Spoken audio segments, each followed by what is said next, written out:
I am officially in Istanbul learning Turkish, taking intensive classes about 5 times a week, 4 hours a day. And I, before this, was struggling to get over the intermediate plateau, aka B1 in the Turkish language. So I'm here telling you guys all the things I wish I knew before actually starting Turkish. And hopefully it will also benefit your Turkish learning journey. A little bit about my story with Turkish. I actually started learning Turkish back in 2018 when I was in my study abroad year in Germany. There were a lot of Germans who had Turkish origins, and I felt inspired to learn. However, the grammar was a lot different than German or any other European language I had learned previously, and I was stuck in a constant loop of frustration, basically. It was definitely a mental barrier that made me not just want to work on Turkish anymore. So after taking a 2-year break here, a 1-year break there, I finally got to go to Turkey and immerse. But here are the things that I wish I had known in order to be more successful. The first thing is the same exact thing can be said multiple ways. Now, I know that in every single language you can say different things multiple ways, okay? I know that. But with Turkish, there is so much that you have to really intuit from the context. So either there are like 5 or 6 ways to say the same thing, whether that be through vocabulary or a grammar structure, or only one thing can mean several different things depending on the context. So I'll give you an example. When we want to say, when I am in Istanbul, there are multiple ways to say this, right? So İstanbul'da olurken, İstanbul'da olduğumda, İstanbul'da olunca, İstanbul'da olduğum zaman. I'm sure that there are more that are not coming to me right now, but this is the point, right? If I only knew how to say İstanbul'da olduğum zaman, and I didn't understand that there were like 3 or 4 other ways to say this, then I would maybe go to a video thinking that I knew how to say when I am in Istanbul, and when I don't understand another speaker who's trying to convey the same idea, but they're using one of these different variants that I don't understand yet, then I usually just had the habit of blaming myself and not being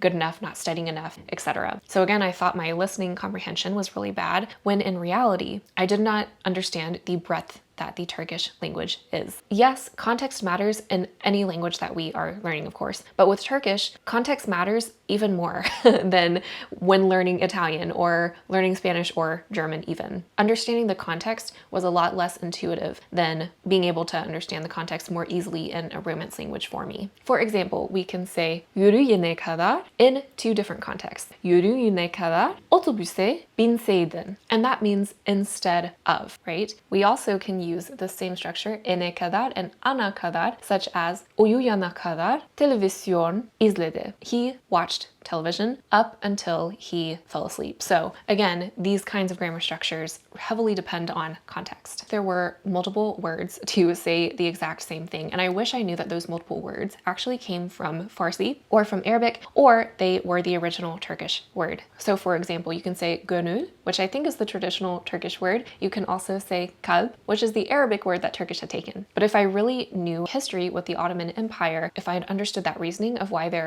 are different alternatives to say so much of the same word, then I don't think I would have shied away from learning even more vocabulary as a higher beginner, lower intermediate in Turkish. I also wish I had told myself earlier, not even natives know all of the words related to family. And I encounter the same thing in Arabic, where there are very specific terms to designate the aunt on my mother's side versus the aunt on my father's side, the cousin on my mother's side versus the cousin on my father's side, etc. And me being an only child, as well as being raised by a single parent, a lot of these words were not relevant to me. So I always felt very intimidated whenever I thought about just even learning about other people's families. It was very comforting for me to know that other Turkish speakers, as I started to talk to them more, said they didn't even know all the names that are out there. Another thing I wished that I knew before learning Turkish was no amount of motivation was going to help me learn the language before I was ready. What do I mean by this? As I said before, Turkish was a source of anxiety and frustration for me for the longest time. I didn't know any Turkish speakers. I didn't know the culture. With other languages, I would usually study the culture and history aspects along with the language, but because Turkish was especially challenging for me, me compare to those languages, I mainly just focused on the language and felt like I had no time to immerse into the actual culture and appreciate the history that the language came from. With some languages that I have learned, it is enough for my purpose and the way that I want that language to fit into my life for me to know, okay, I can reach an advanced level, no problem, and I don't need to go to the country where it is spoken. However, for me, given all of my strong mental and emotional barriers with this language, the only thing that would have really motivated me to get to an advanced level in Turkish would be to actually go to the country, which I couldn't do for at least 6 years, right? And so while I feel very thankful to have this opportunity to be able to study Turkish for such an intense period of time, I also realized that given my barriers, learning Turkish by myself to an advanced level, like I did with other languages, was just not going to be in the cards personally for me, given my personal mindset with it. And I wish I could have just told my past self, Emily, it is okay. You don't have to reach a advanced level in every single language that you touch as a language learner. You are not any less of a language learner if you do not reach this exact same level like you expected to. You can enjoy it for what it is because you obviously do not have a big purpose for Turkish in your life. And that would have really saved me a lot of the high stake pressure that I was putting on myself, as well as helped me just integrate Turkish at a slower pace and or help me feel less guilt about putting Turkish away for those years that I was taking a break from it. Another thing I wish I knew about Turkish, especially now that I am feeling I can more intuitively use the suffixes while I am speaking, is suffixes, and remembering to say all of them is challenging in a good way, and it's not impossible. So I actually didn't start writing in Turkish until I got here in Turkey and started taking formal classes. But you can see that the suffixes were a problem for me because before coming to Turkey, it felt like something that I just wasn't able to use while speaking.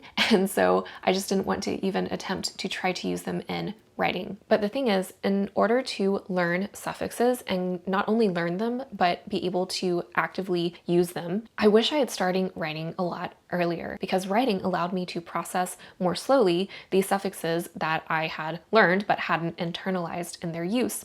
And then I eventually could allow my brain to absorb that use and then apply it for a phrase that would have been harder for me to say, such as, what could I say? Erkek arkadaşımın internet kullanımının iyi olmasını istiyorum, right? And that sentence doesn't make a ton of sense. However, I wanted to give you guys that because it shows the sometimes really long suffixes that you have to use in order to get to a higher level in Turkish and not just stick to the simple sentences. And again, I wish I had started writing earlier to be able to internalize those uses a lot earlier in my learning and make Turkish a lot less intimidating. Another thing I wish I knew, Turkish can indeed be very fun. Word order and building longer sentences for me was very, very frustrating until it wasn't. Now, what did I mean by this? I mean that I avoided building longer sentences with relative clauses. So saying the guitar that I picked or the degree to which I learned German, for example, right? All of those longer sentences I avoided, and that is why I stayed at a B1 in Turkish. And there's nothing wrong with staying at an intermediate level and only getting up to that point in any language. But being the ambitious language learner that I was and still am,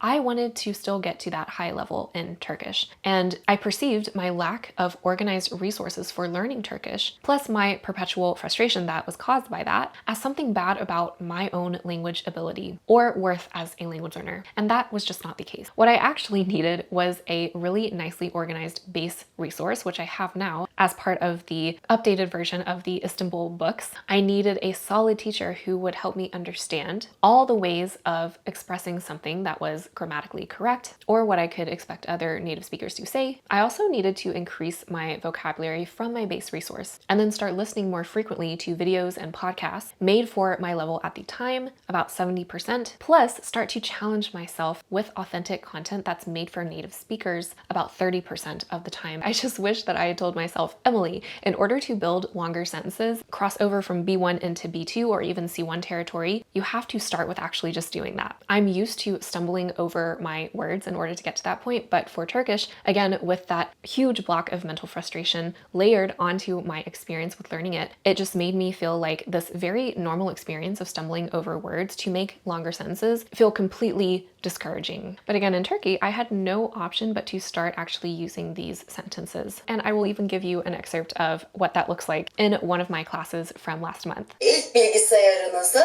neler yapmak için kullandınız? Evet, ilginç bir konu. Bunun hakkında hiç düşündün mü? Mesela kaç yaşında sahip olduğunu düşündün mü ilk bilgisayarını? Yani normalde çok benzer, bana çok benzer bir soru sorulanıyor. Tamam. Mesela yani en ilk cevap telefonuna kaç yaşında sahip oldun diye diyorlar. Evet. Yani okay. Bana Evet. kaç yaşında Evet. cep telefonunu sahip oldun diye soruyorlar. Öyle mi?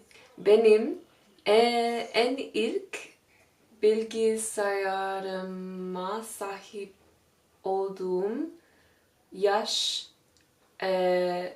yaşı düşünce